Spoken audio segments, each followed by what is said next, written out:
Your team nods in the meeting. They say, sounds good, and then they walk out and do it their own way anyway. If that's you, pay attention, because that's not a communication problem. They're not following you, they're tolerating you. And it's almost never the reason you think. It's not your age, it's not that you got promoted over them, it's not that they're a difficult group. You have the title, you have the role, it just never turned into the one thing the title doesn't come with: respect. Hi, I'm Jen Arnold, and I help new leaders navigate their first people management role. So let's talk about what respect actually is, because the problem isn't what you think it is, and neither is the fix. Here's the truth no one tells you when you first get promoted. Respect isn't a big thing you earn once. It's a balance, like a bank account. Every interaction with your team is either a deposit or a withdrawal. And managers must never lose respect in one big dramatic moment. They lose it in a dozen of small withdrawals they never even noticed making. So let's name them. 5 withdrawals quietly draining the account, and then the 5 deposits that can build it back up. Withdrawal number 1, you won't own your own calls. A decision lands well, you're happy to stand next to it. But the second it gets questioned in a meeting, you feel yourself heading for the exit. You say things like, well, that came from above. Or you say, HR made me do it. Or it was so-and-so's idea. You think you're protecting yourself. You think you're cushioning the blow of a decision your team won't like. But what they actually hear is, when it gets hard, I'm on my own. Withdrawal number 2, you cave the second someone pushes back. You made the call. You believed in it last Tuesday morning. Then one person frowns in the meeting and says, yeah, I don't know about this. And you hear yourself saying, okay, well, let's just table that, when nothing about it needed tabling. You think you're being collaborative, but what your team just learned is that the fastest way to undo your decision is to look unhappy about it, to push back. Withdrawal number 3, your words and your actions don't match.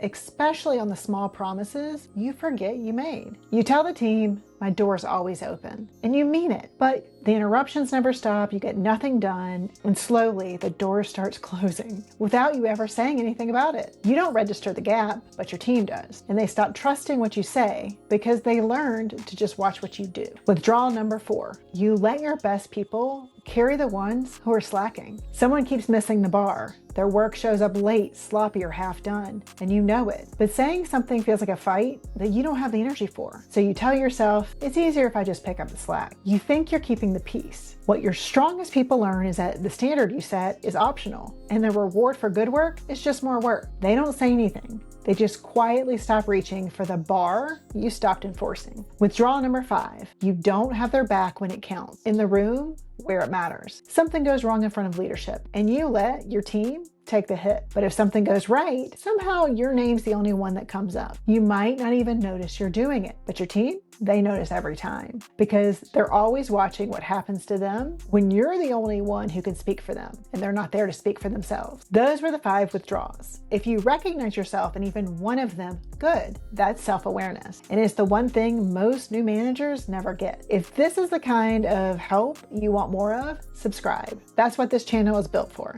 Now, let's turn it around and talk about the 5 deposits. Deposit number 1, decide and own it out loud. You can say something like, this was my call, even when it's unpopular. And even if it came from above, you're still the one carrying the message. You own the delivery. A team will follow someone who stands behind a hard call, but they'll never follow someone already looking for an escape route, for somewhere else to put it. Deposit number 2, hold the line when you're pushed. Now, if your team is pushing back on a decision you made, that's not a stop sign. That's a question. So treat it like one. Good challenge. Here's the rationale for it, and here's why we're still doing it. You can listen to their input without folding on the decision. Your team doesn't need you to never be questioned. Please know that. They need to know that if they make a frown in the meeting or they're slightly unhappy with something, that it's not going to undo a decision that you thought through. It teaches them that you are making decisions that have rationale, that have facts, that you're processing through. So being steady beats being agreeable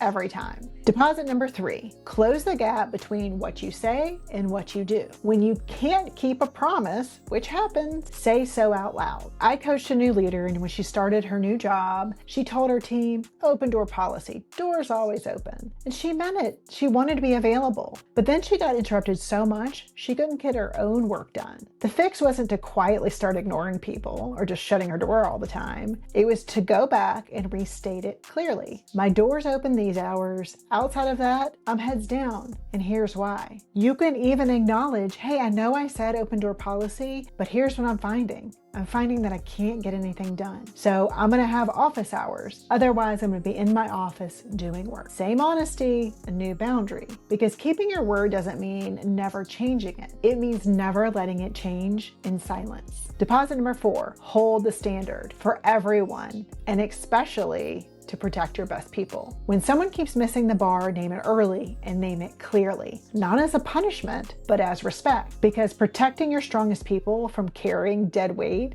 is how you keep them. A standard only means something if it's the same on a Friday for the person you like as it is on a Monday for the person you don't. Deposit number 5, take the hit and hand over the credit. When something goes wrong in front of leadership, you step in front. That one's on me. Here's how we're fixing it. And when it goes right, you step back and you say the name of the person who did the work. Do that once where they can see it, and you've told the team something they'll never forget. When it counts, you stand in front of them, not behind them. Here's what I want you to hear. If you saw yourself in those withdrawals, you're not a bad manager. You were probably a great individual contributor who got handed a team, and nobody ever taught you this part. Nobody does. Respect isn't a personality trait that you were born with or without. It's all a balance, and you can start rebuilding it in your very next conversation. If these withdrawals and deposits gave you language for something you've been feeling, but you couldn't name, subscribe. Each week, I publish a video for new leaders to help them navigate their first few years leading people. Thanks for watching, and I'll see you in the next video.